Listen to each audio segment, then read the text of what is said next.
Hello, I am doctor Rakesh Kaushal.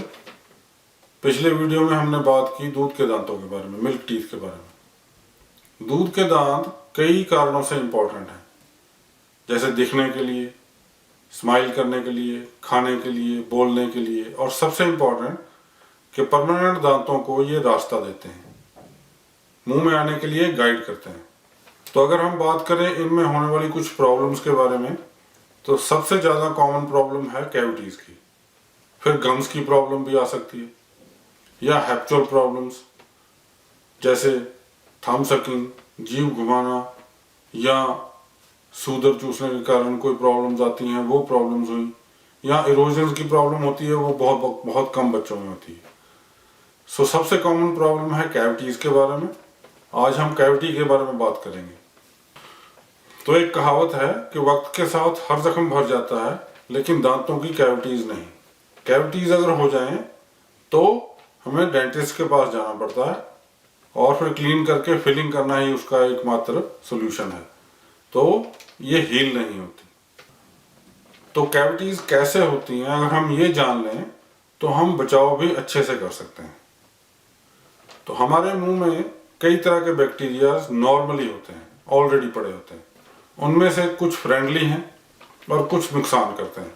Friendly इसलिए हैं कि वो डाइजेस्टिव सिस्टम में हेल्प करते हैं, और जो नुकसान करते हैं वो एसिड ज़्यादा सिक्रीट करते हैं। तो उनका काम है कि हमारे मुंह में बचे हुए खाने के ऊपर वो ग्रो करते हैं और वेस्ट के तौर पे एसिड सिक्रीट करते हैं। तो उस एसिड में हमारे दांत का मटेरियल घुलता है। दांत की आउटर मोस्ट लेयर, जिसको हम इनेमल बोलते हैं, वो ऐसे तो बहुत हार्ड होती है, लेकिन एसिड में घुलती है।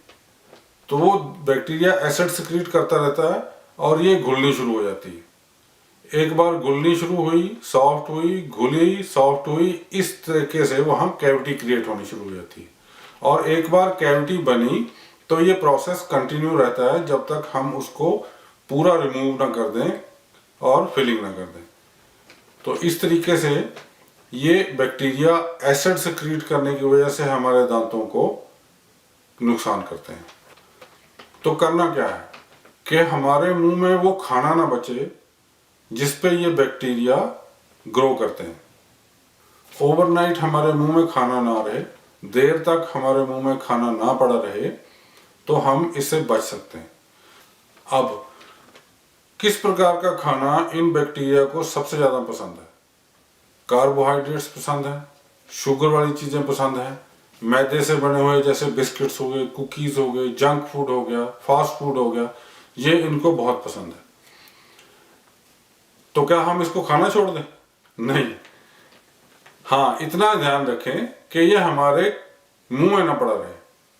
खाने के बाद तुरंत कुल्ला जरूर करें। कुल्ला अच्छी तरह से करें ताकि सारा मुंह साफ हो जाए।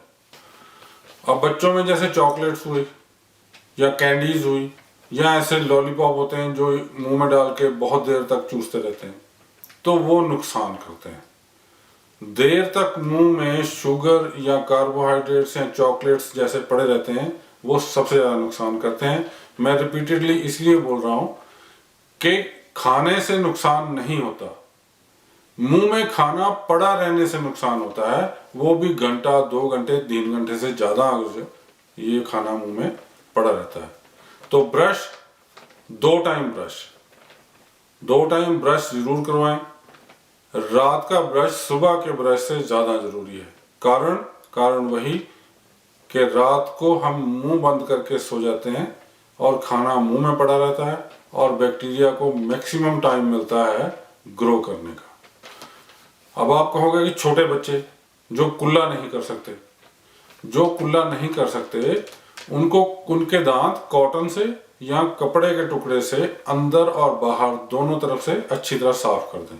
हाँ, जो बच्चे बॉटल फीड करते हैं उनको बॉटल में प्लेन पानी डाल के दे सकते हैं, दिन में 1 बार, रात में 1 बार, ताकि उस पानी से उनका मुंह रिंस हो जाए और मुंह में खाना बचा ना रहे। ये काफ़ी हेल्प करेगा। अच्छा, फिर वही क्वेश्चन कि इसके बावजूद अगर कैविटी हो जाए तो तुरंत डेंटिस्ट के पास जाएं। अब एक क्वेश्चन है कि ब्रश कब शुरू करें। जैसे मैंने पिछले वीडियो में बोला कि जैसे मुंह में दांत आए बच्चे को ब्रश की आदत डालनी ज़रूरी है। ब्रश कैसा हो? ब्रश के ब्रिसल्स सॉफ्ट हों और हेड छोटा हो। जितना छोटा हेड होगा उतना हम मुंह के हर कोने में सफाई कर सकते हैं। बड़े हेड से पिछले वाले दांतों में जाके सफाई करनी मुश्किल है, ये कारण है। डेंटिस्ट के पास कब जाएं? तो अगर कोई प्रॉब्लम नहीं है, आपको कोई कैविटीज नजर नहीं आ रही बच्चे के मुंह में, तो साल में एक बार डेंटिस्ट की विजिट कर लें, ताकि अगर कोई हिडन प्रॉब्लम है, कोई प्रॉब्लम शुरू हो रही है, उसके बारे में वो आपको गाइड कर दे। अगर प्रॉब्लम है, अगर कैविटीज दिख रही हैं, ब्लैक डॉट्स दिख रहे हैं, ब्राउन स्पॉट्स दिख रहे हैं या कैविटी दिख रही है, तो तुरंत डेंटिस्ट के पास जाएं। तो सबसे ज़्यादा इम्पोर्टेंट हुआ कि मुंह में हमने खाना नहीं रहने देना, तो उसके लिए नाइट ब्रश ज़रूरी है, और नहीं तो रिंस करवाएं और कॉटन या कपड़े से साफ करें, तो कैविटीज नहीं होंगी। कैविटीज नहीं होंगी, आपका टाइम बचेगा, बच्चे की तकलीफ बचेगी, पैसे बचेंगे। अगर और क्वेश्चन हो तो कमेंट सेक्शन में लिख दें, और नेक्स्ट वीडियो में मैं उनके आंसर देने की कोशिश करूंगा। Till then, take care, goodbye, thank you.